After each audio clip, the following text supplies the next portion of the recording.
France 24, LCP, Public Sénat, présente.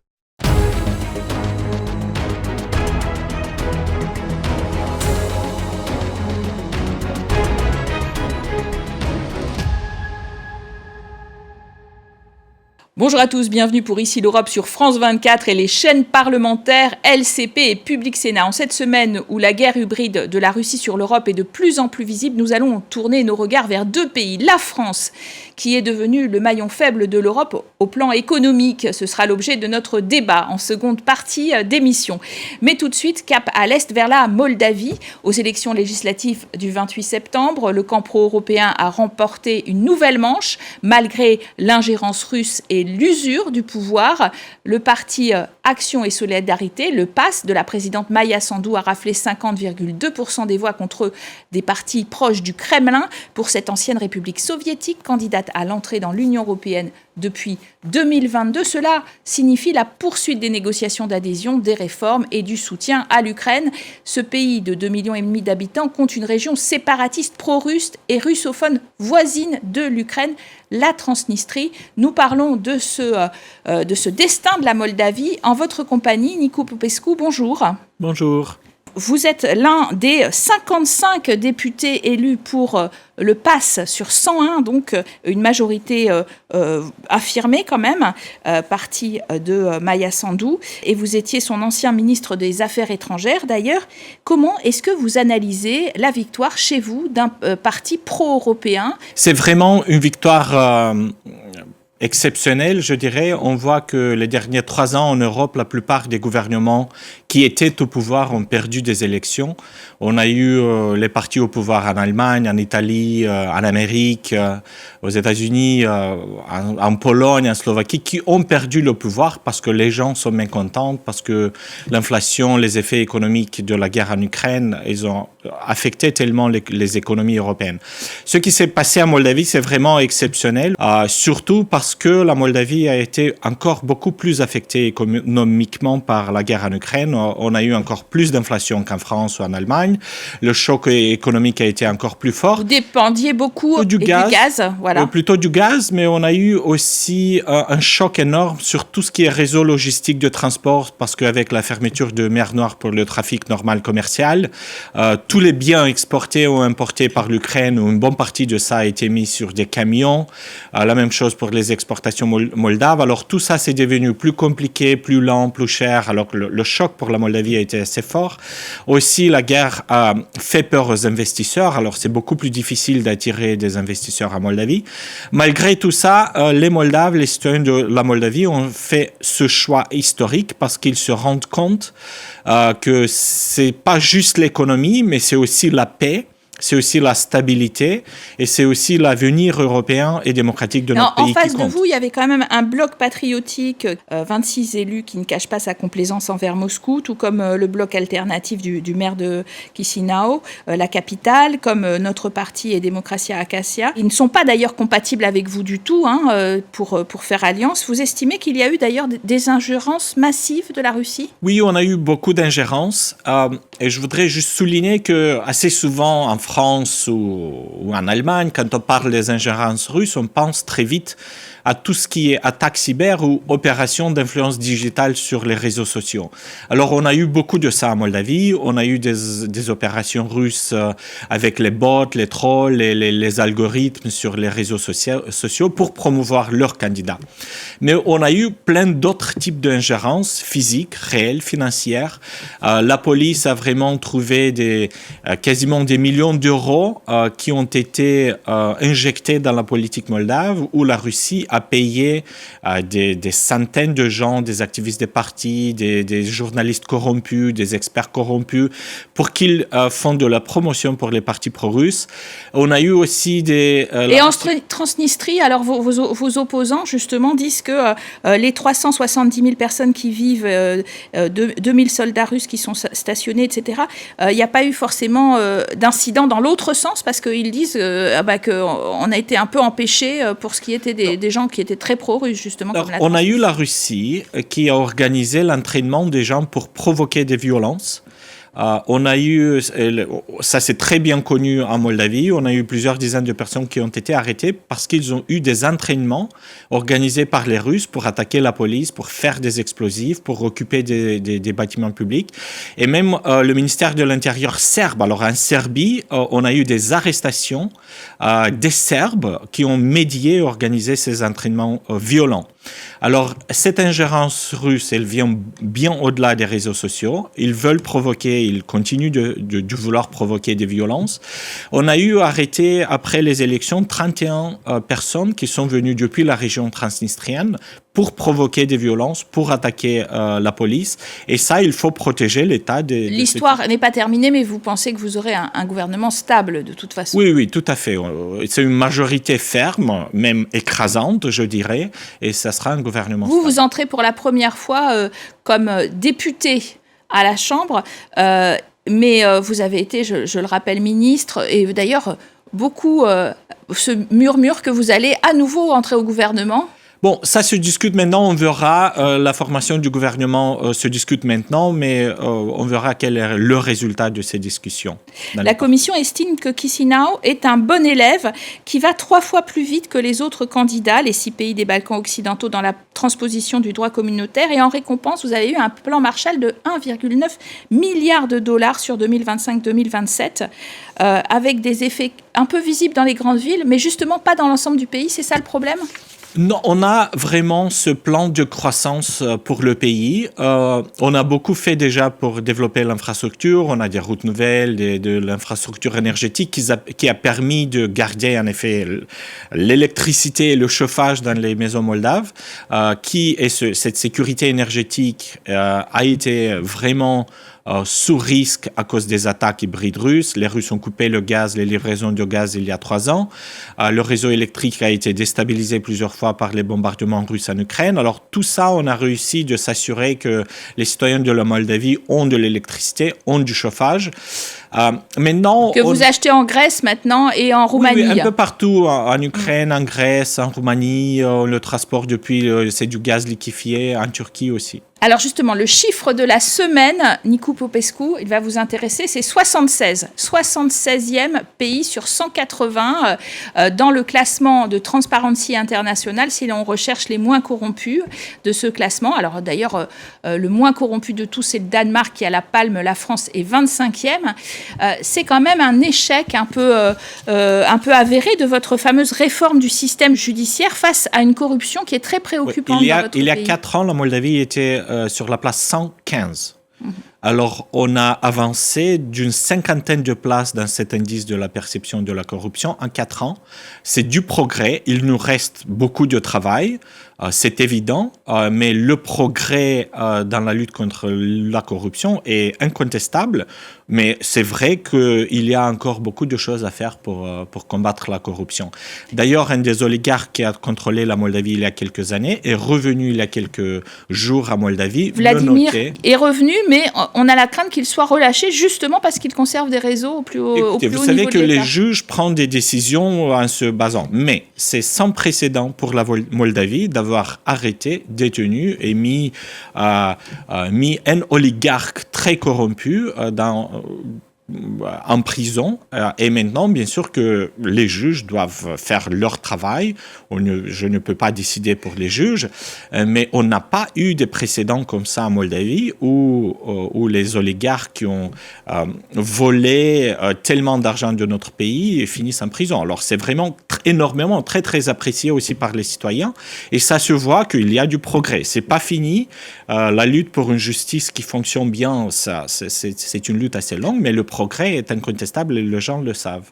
Alors, Nicu Popescu, vous parlez un français parfait parce que vous connaissez très bien la France, et justement, la France vient d'ouvrir une enquête sur un pétrolier de la flotte fantôme russe stationné au large de Saint-Nazaire. Le commandant va être jugé pour refus d'obtempérer.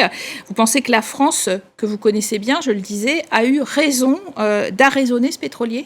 Oui, c'est tout à fait logique. Si tu es agressé, même si ce n'est pas une agression militaire, il faut que tu te défends. c'est normal pour les personnes physiques, mais c'est aussi normal pour les États. La Russie a l'intérêt de fragiliser l'Europe, a l'intérêt de fragiliser les opinions publiques européennes. Ils veulent faire peur aux gens pour que les États européens, y inclut la France, et les gens ne veulent plus soutenir l'Ukraine, ne veulent plus soutenir une augmentation des dépenses pour la défense, pour que l'Europe n'a pas les moyens de se défendre et pour que l'Europe devienne plus fragile et plus influençable par la Russie. C'est ça la stratégie, c'est pour faire peur aux gens.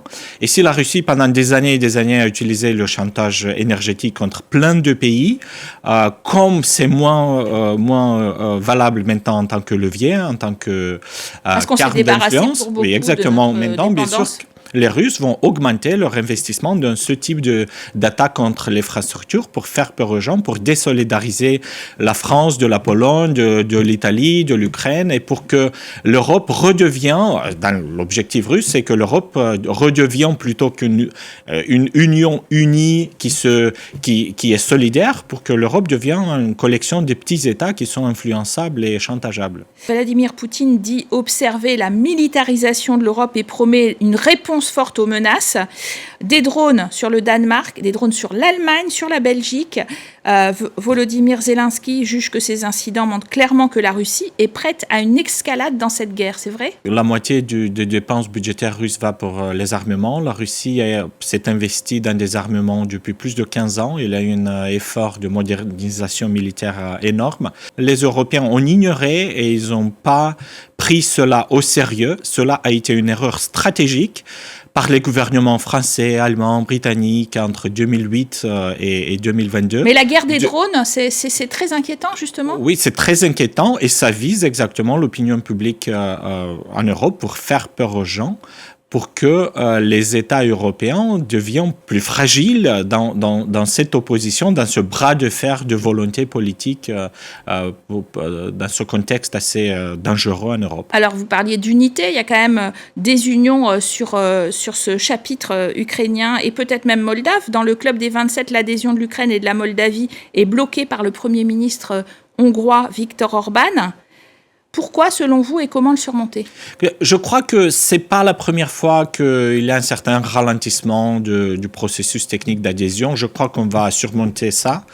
Mais je crois que tous les Européens sont unis dans leur désir de vivre en paix, de ne pas laisser la guerre russe avancer, l'agression russe avancer.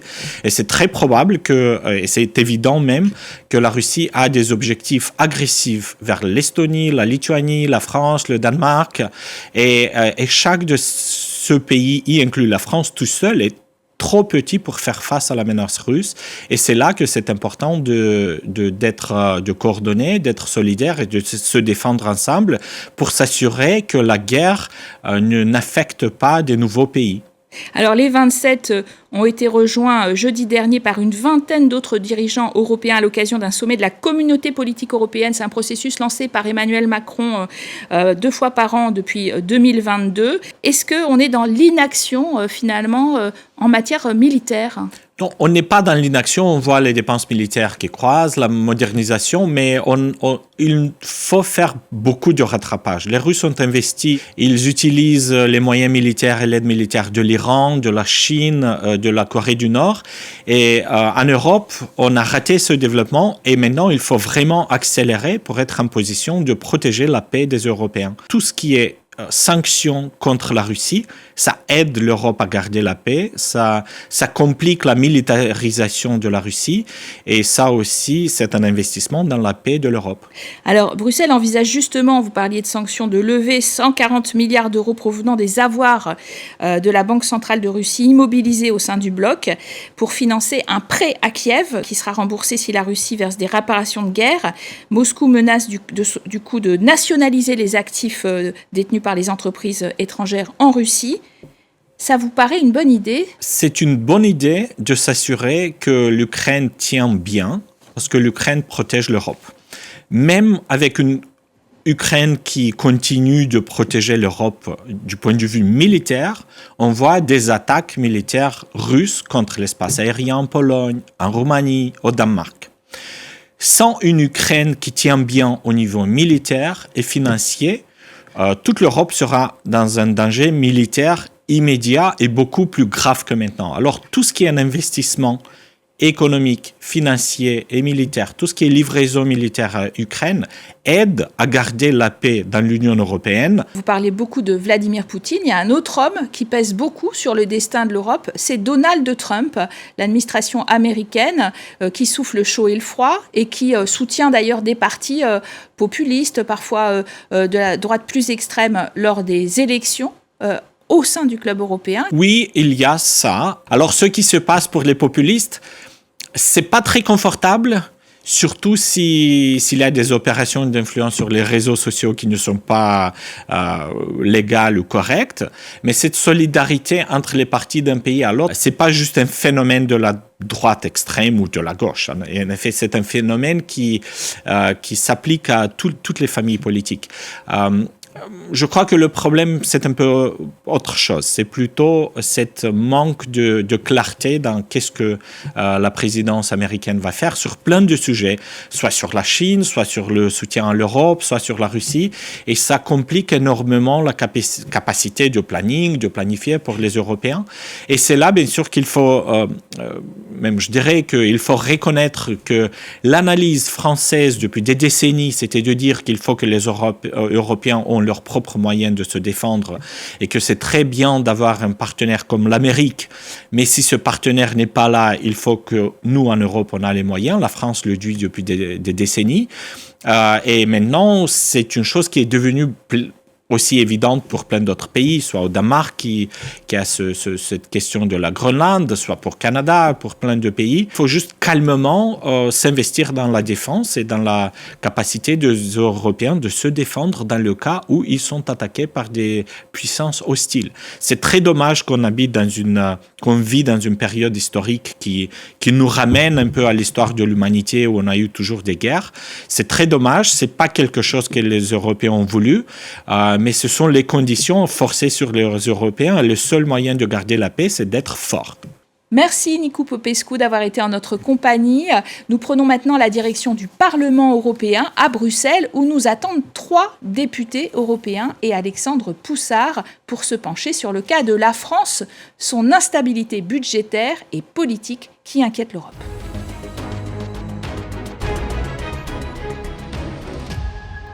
Merci de nous rejoindre à Bruxelles, au Parlement européen, pour parler d'un pays que certains appellent désormais l'homme malade de l'Europe, la France. Ses finances publiques sont dans le rouge avec une dette qui s'élève à 114% de sa richesse nationale. La France est sur ce point le 3e plus mauvais élève européen. Son budget est en déficit de 5,4% du PIB pour 2025, bien au-dessus des 3% de déficit exigés par le pacte de stabilité européen. Et puis, la note souveraine de la France est dégradée par certaines agences de notation et ses taux d'emprunt sur les marchés s'en ressentent. Oui, et d'ailleurs, tous les indicateurs sont au rouge sur l'économie en raison aussi de la crise politique. Le gouvernement de François Bayrou est tombé dans l'incapacité de faire adopter un budget. C'est un nouveau Premier ministre, Sébastien Lecornu, à qui revient la charge aujourd'hui de tenter sa chance dans une Assemblée nationale très fragmentée.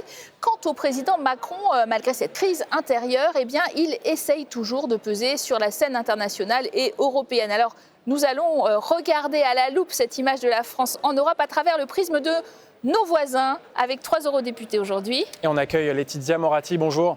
Bonjour. Vous êtes eurodéputée italienne, membre du groupe du PPE, du Parti populaire européen, à la droite de l'hémicycle européen. Vous êtes également membre du parti Forza Italia en Italie, un parti qui compose la coalition des droites dirigée par la présidente du Conseil italien, Giorgia Meloni. On accueille également Charles Goerens. Bonjour. Bonjour. Vous êtes eurodéputé luxembourgeois, membre du groupe Renew Europe au centre du Parlement européen.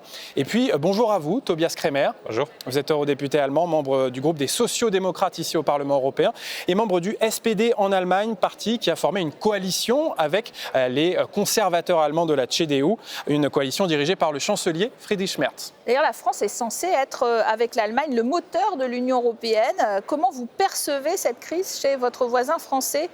Est-ce qu'on est encore un partenaire crédible de tandem qui marche? Bien sûr, nos amis français resteront toujours notre partenaire très, très important.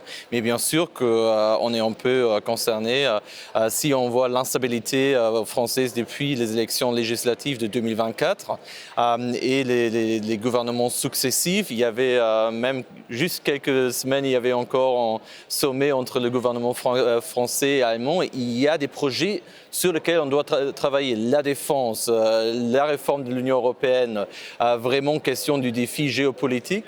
Et là, bien sûr, nous avons l'espoir que la France deviendra à nouveau stable et qu'il y a une majorité démocratique dans le Parlement français, finalement, entre le centre-droite, centre-gauche et les macronistes. Donc j'espère que là, il y a peut-être quand même la possibilité d'avoir un gouvernement stable. Laetitia Moratti, vous connaissez bien la France, vous avez travaillé avec l'ancien président français Jacques Chirac. Est-ce que vous êtes surprise par cette instabilité française et est-ce que vous la jugez inquiétante ? Oui, certainement, la France a des problèmes politiques et économiques. Les problèmes que vous avez illustrés, un déficit qui est au-dessus des règles européennes, une dette qui est aussi une dette très élevée. Et peut-être la difficulté d'une trajectoire sérieuse sur le plan budgétaire. Ça, c'est, je pense, ce qui préoccupe les agences de notation. En effet, si on regarde, la France a eu 3 gouvernements de janvier 2024 et les 2 derniers sont tombés parce qu'ils ont voulu passer une loi financière rigoureuse et qui respectait la nécessité de réduire le déficit. Cela est un problème, pas seulement pour la France, mais je pense que c'est un problème pour l'Europe. Et je crois que là, si je pense à ce qui on a passé en Italie en 2011. En 2011, on a eu une très grande difficulté parce que la Banque européenne avait adopté une politique restrictive.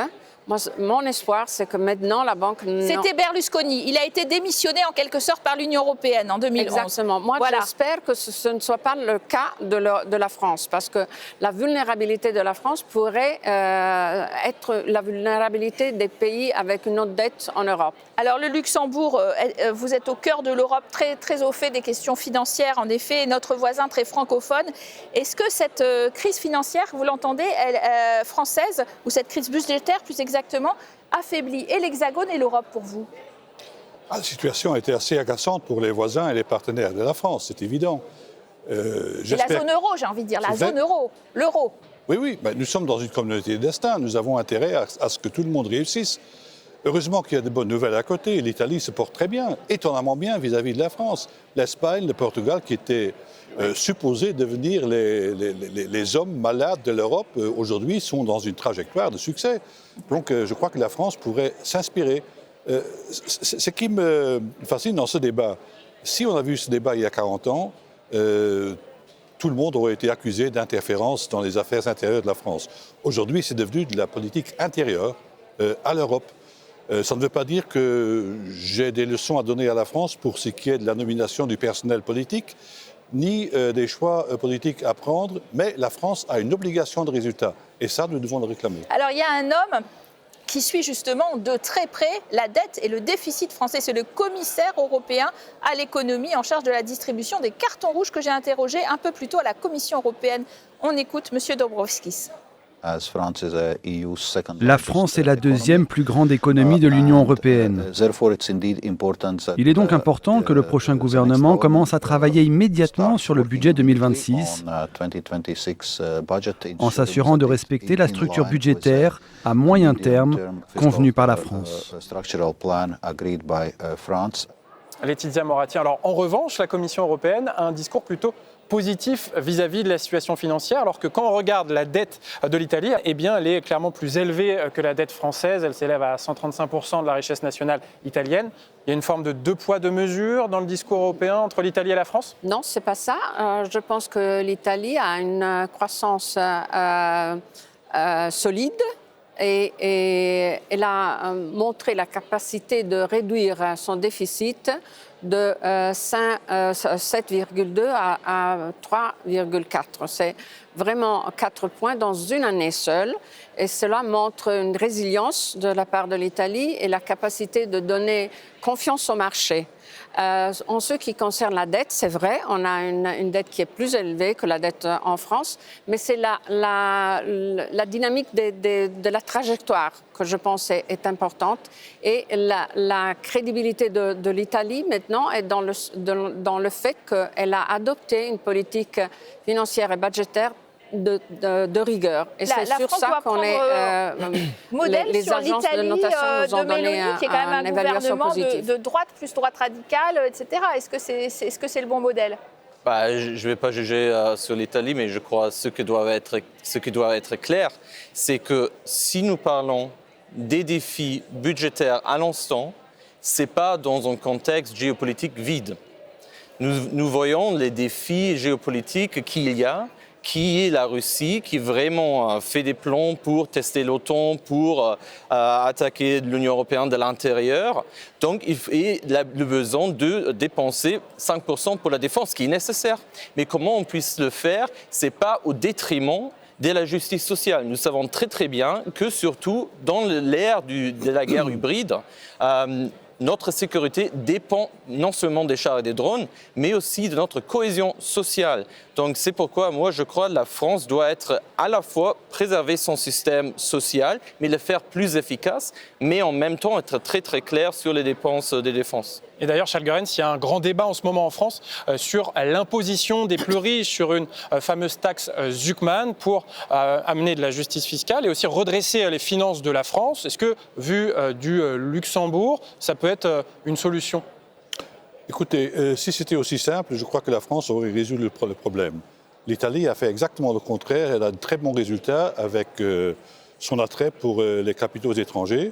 Donc ça aussi, c'est une stratégie. Si la France abandonne cette stratégie, il sera dur de financer à l'avenir la dette. Moi, ce qui me semblerait judicieux pour la France serait de recourir à un emprunt populaire. Ça permettrait de réduire la dépendance vis-à-vis des capitaux étrangers. Les Français qui auraient prêté à l'État ne seraient pas sujets à se mobiliser pour la spéculation contre la France. Les Français ne vont pas spéculer contre la France. Ils sont toujours sujets à se mobiliser, vous inquiétez pas. On va souffler l'idée à M. Lecornu. Alors, le 12 septembre dernier, l'agence de notation Fitch a abaissé la note souveraine de la France qui évalue sa capacité à rembourser sa dette. La France perd son double A. D'ailleurs, regardons un peu l'ensemble des notes de Fitch pour les 27 pays de l'Union européenne. Dans le vert avec triple A, l'Allemagne, bien sûr, le Danemark, le Luxembourg, vos deux pays, donc les Pays-Bas et la Suède. Mais pour autant, est-ce qu'il est temps de conseiller à la France une cure d'austérité ? Moi, je ne pense pas que ça doit se voir comme une cure d'austérité. Je pense que c'est simplement de respecter les lois européennes qui ont fixé des règles. Et comme nous l'avons fait en Italie, c'est très possible que la France le fasse, surtout en pensant à des mesures à moyen terme, parce que c'est sur là que les agences de notation donnent leur évaluation. Et on ne doit pas voir l'équilibre budgétaire comme un contraint, mais comme un atout, une opportunité pour la croissance et pour la compétitivité. Avant de parler de l'instabilité politique, en quelques mots, est-ce qu'il faut une cure d'austérité financière pour la France? C'est la Nouvelle-Grèce? Non, ce n'est pas la Nouvelle-Grèce. Il faut aussi être très clair. Je crois que le problème de la France, c'est, bien sûr, il y a un problème économique, mais c'est plutôt, à l'instant, c'est politique. Parce que la France a quand même un potentiel économique incroyable, très très fort, et une croissance qui, à l'instant, est même encore supérieure de celle de l'Allemagne. Mais il y a un problème politique. Il faut une majorité. Il y a une majorité. Il faut l'utiliser. Charles Goerens. La cure d'austérité n'est pas la réponse. La réponse, c'est doper la croissance. Et nous avons notamment les investissements qui sont prévus dans le domaine de la défense. S'agissant de la France, qui a une industrie d'armement extrêmement bien développée, pourra faire usage de ce plan, qui est le plus grand plan conjoncturel qui n'ait jamais existé.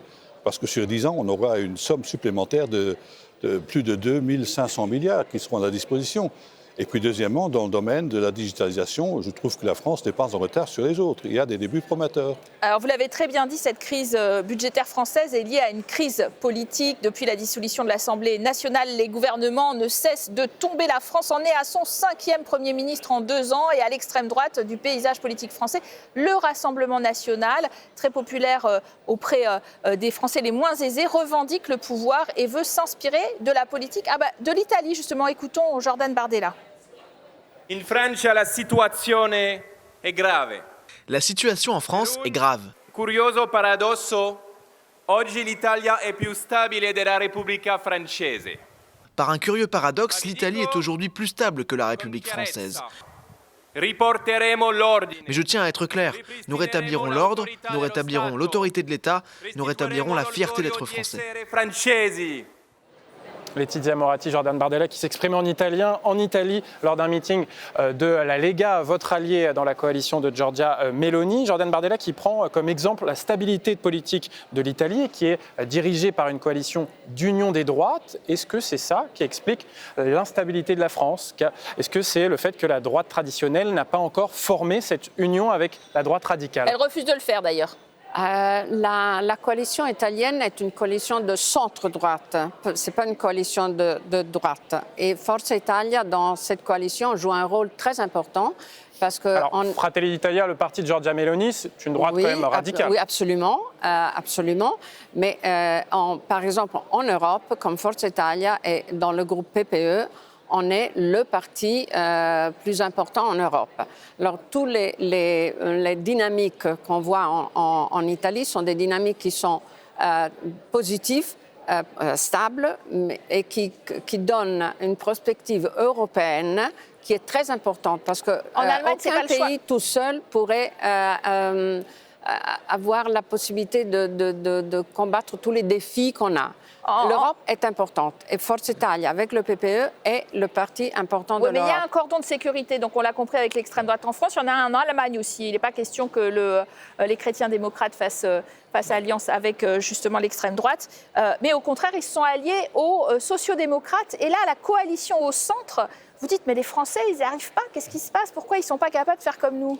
Déjà, pour dire très très clairement, l'extrême droite, ce n'est pas la solution, ça fait partie du problème. C'est le chaos et c'est surtout un danger réel, géopolitique, de travailler avec l'extrême droite, même dans ce Parlement qui est plus pro-russe, pro-Poutine, pro-Trump. Donc c'est pourquoi en Allemagne, on est très très clair, conservateurs, sociodémocrates, on ne travaille pas avec l'extrême droite parce que c'est dangereux, c'est le problème. Non, on voit les défis. Ça ne fait pas plaisir de toujours travailler avec un parti conservateur si on est sociodémocrate, mais on sait très bien c'est nécessaire. Les défis sont tellement graves. Et moi, j'ai confiance à nos amis français d'également dire maintenant, ce n'est pas la question des clivages partisans, mais de vraiment dire notre démocratie, notre mode de vie est en danger, il faut le protéger. Charles Goerens, en France, le Rassemblement national est très populaire. Est-ce que son arrivée au pouvoir, peut-être par une alliance avec le centre-droit, n'est pas inévitable? Écoutez, je ne sais pas. J'espère que non. J'espère qu'au niveau du Conseil de l'Union européenne et aussi au niveau du Parlement européen, les réflexes des partis traditionnels seront toujours portés sur la recherche des compromis au centre. Si nous abandonnons cette idée, c'est foutu. Il faut le dire aussi clairement que ça. Dernier tour de table, sur le plan diplomatique, la France et Emmanuel Macron, qui reste le président et qui reste en charge de ce plan diplomatique, a emmené dans son sillage d'autres pays, le Portugal, la Belgique, le Luxembourg, pour reconnaître la Palestine. Emmanuel Macron qui continue à vouloir peser sur cette scène diplomatique, ça marche ou ça ne marche pas? Je crois que la France est très, très importante au niveau diplomatique, géopolitique, surtout parce que maintenant il y a aussi une convergence européenne sur le plan géopolitique parce qu'on sait nos amis américains à l'instant ils ne sont pas très fiables de la même manière qu'ils l'étaient, alors que l'idée française de donner un impulse pour l'autonomie européenne, maintenant c'est une grande chance d'avoir une convergence et j'espère vraiment que la France prendra le lead dans ces questions. Macron a mis sur la table européenne des problèmes qui sont fondamentaux, comme l'autonomie stratégique de l'Europe, le renforcement de la défense européenne, et la nécessité d'avoir une Europe plus cohérente. Et tous ces défis sont des défis importants et c'est l'Europe qui peut gagner ces défis, ce n'est pas seulement un pays. Et il est encore dans audible, ça, Emmanuel Macron, la France peut donner un grand apport. Merci à vous d'avoir très bien illustré ce débat. Merci à vous de l'avoir suivi. À très bientôt sur nos antennes.